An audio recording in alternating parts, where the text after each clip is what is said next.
4-year-old Lucas, rescued from a house fire by a brave fireman, kept repeating 2 words that unsettled everyone around him: "Bad Daddy." As the fire was brought under control, the attention quickly shifted from the flames to Lucas's troubling words. An officer, feeling a growing sense of unease, decided to investigate further inside the house. The moment the officer stepped into the dimly lit hallway, he knew something was terribly amiss and immediately called for backup. Officer James was standing in the burned-down hallway of little Lucas's house. As he looked around, an eerie feeling washed over him. As he stepped through the burned debris, he began to understand there could be more at play here. "I'm going to need immediate backup," he said through his radio. "Well, hon, we actually really need you back here," his colleague carefully answered through the radio. Officer James stopped in his tracks. "What do you mean?" he asked confusedly. When his colleague began to speak again, Officer James could hear the frantic screams of little Lucas on the other end of the line. Officer James's stomach dropped. What was going on there? He had to make a choice: stay and investigate the awful feeling he got from this house, or go back and see what was going on with little Lucas. Officer James sighed as he stepped into a room that looked like it could have been Lucas's room before it burned down. As he stood in the room, he could hear Lucas screaming bloody murder outside. "Don't go in there," he yelled. When they arrived at Officer James's side, he explained the situation to them. They had to find out why little Lucas screamed "Bad Daddy" and what had caused the house to go up in flames. And more importantly, where Lucas's father was. But before we start, smash the like button and make sure to subscribe if you haven't, and hit that notification bell so that you won't miss any new stories.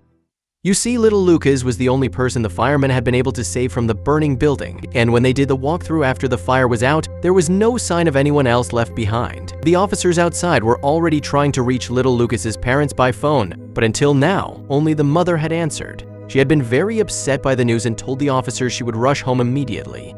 "James, you have to see this," one of his colleagues yelled from the living room. Officer James hastily made his way there, and when he saw what his colleague held in his hands, his stomach dropped. Officer Tom quickly did as James ordered and rushed outside. Officer James looked out of the window and saw Lucas's reaction to what Officer Aim had brought outside. He instantly stopped screaming and almost looked a little frightened.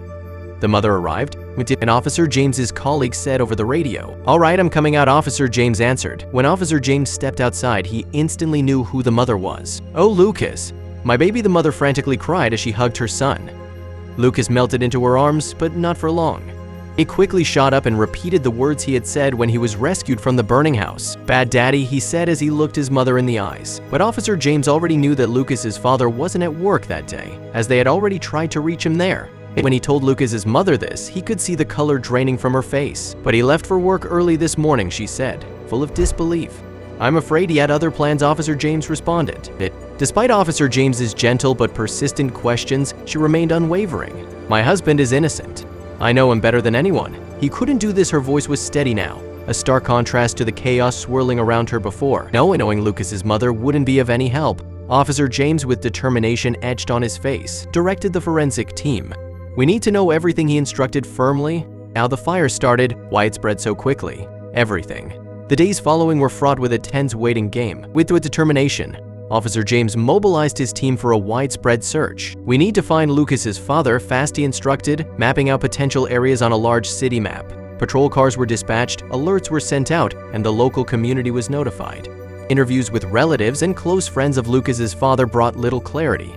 "He's just a regular guy," they'd say, or "We haven't seen him in weeks." Officer James noted the confusion and worry on their faces. Officer James's restlessness escalated with the passing days. The absence of concrete evidence and the father's continued disappearance weighed heavily on him. With each passing day, the tension in the station grew. Officer James and his team worked tirelessly, combing through evidence, revisiting the scene, and re-interviewing witnesses. In a room adorned with colorful drawings and soft toys, Officer James knelt to be at eye level with Lucas. His voice was soft, his questions simple and open-ended. "Can you tell me about that day, Lucas?" he asked gently. Lucas, clutching a small stuffed bear, glanced up with wide, uncertain eyes. Each answer, though brief, was a vital clue, a small window into the events of that fateful day. Officer James listened intently, aware that these cryptic utterances were pieces of a larger, more complex puzzle, hidden in the innocent language of a child. Officer James pondered over Lucas's words, attempting to read between the lines. Shadows. Hiding. Loud noises, he repeated quietly to himself. Observing the mother's reactions, Officer James found himself questioning the undercurrents of her responses. Was her distress solely born of concern for her son, or was there an element of fear, perhaps of a truth she wasn't ready to face. The long-awaited forensic report finally arrived, bringing with it a significant breakthrough. The analysis confirmed that the fire was intentional. Among the forensic findings, one detail stood out starkly: fingerprints on the remnants of the safe, unmistakably identified as belonging to Lucas's father. This discovery was a critical piece of the puzzle, irrefutably linking him to the scene before the fire. The implications were profound and troubling, painting a picture of premeditation that was hard to ignore. The evidence of arson, combined with the discovery of the servers of the safe, pointed towards a chilling conclusion: the fire had been planned. It was a scenario fraught with peril and dark intentions. Officer James pondered the implications, the pieces of the puzzle forming a sinister image. The direct link to Lucas's father shifted the focus of the investigation dramatically. His fingerprints on the safe were silent but damning testimonies of his presence and involvement. As the search expanded beyond city limits, reaching national and international law enforcement agencies, Interpol was alerted and airports were put on high watch. The case had grown from a local tragedy to a manhunt with global ramifications, the stakes higher than ever. Despite the mounting evidence, Lucas's mother clung to her belief in her husband's innocence. He wouldn't do this, she repeated to anyone who would listen. Her denial was a fortress she refused to abandon, even as the walls of evidence closed in around her. The officer James observed her reactions, torn between empathy and the harsh reality of the facts before them. The terminal was a sea of faces, a mix of travelers oblivious to the drama unfolding among them. So Officer James's focus was unyielding, his team communicating through subtle signals. As boarding announcements echoed, the anticipation built to a crescendo. Every passenger passing by ratcheted the tension higher, the team poised for action, waiting for the moment of truth. Just as a final boarding call was made, Lucas's father appeared, his figure instantly recognizable to the trained eyes of the officers. As he approached the gate, the team converged with swift precision.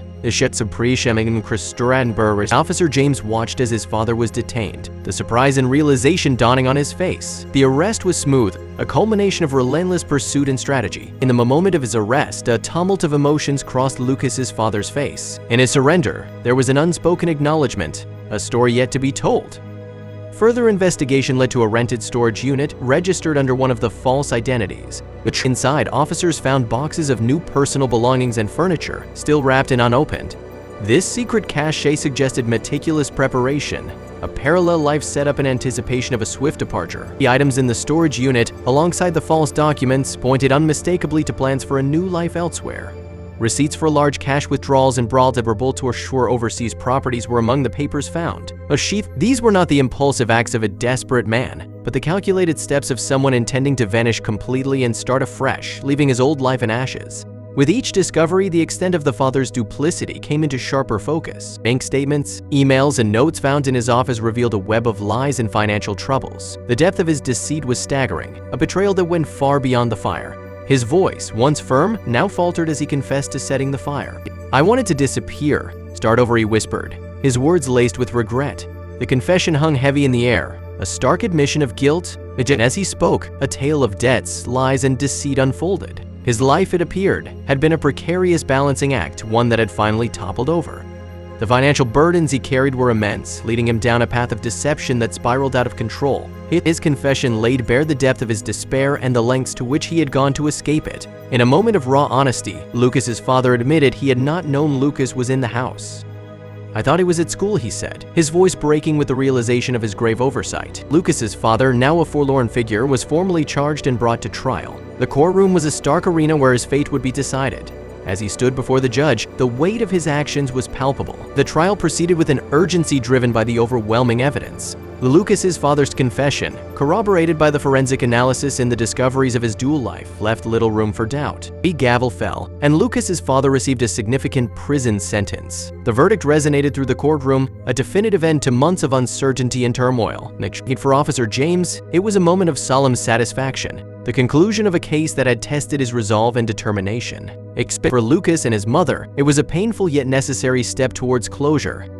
In the aftermath of the trial, Lucas and his mother embarked on a long journey of healing. Their world, once shattered by tragedy and betrayal, slowly began to mend. Its support from the community and counseling helped them navigate their grief and loss. The story of Lucas and his mother concluded with a forward gaze toward a future filled with hope. Their journey through darkness and back into the light was a poignant reminder of the power of resilience and healing.